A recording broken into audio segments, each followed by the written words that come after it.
Le Soudan aura le soutien international si la légitimité du gouvernement est restaurée. Déclaration du chef de la diplomatie américaine, Anthony Blinken, en visite à Nairobi au Kenya. Au même moment, quasiment, la répression s'abattait à nouveau sur les manifestants à Khartoum, manifestants descendus dans la rue pour dénoncer le coup d'État et réclamer un pouvoir civil. Elliot Brachet, vous êtes en direct de la capitale soudanaise. Quel est le bilan et quelle est la situation ?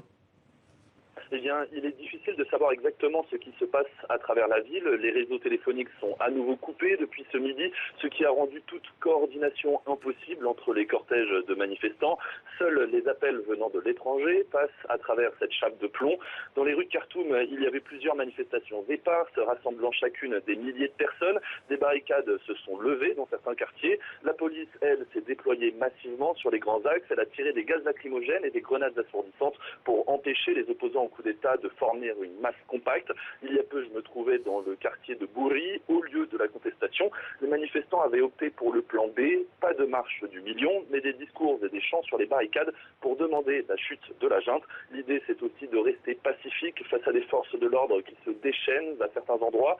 Selon nos dernières informations, elles ont abattu au moins 10 personnes cet après-midi et blessé près d'une centaine. La répression se poursuit donc. Un membre d'un comité de résistance me disait tout à l'heure que des arrestations arbitraires continuent. Il est très difficile d'y voir clair dans ce noir complet, coupé de toute communication. Merci Elliot pour ces précisions sur la situation au Soudan, à Khartoum.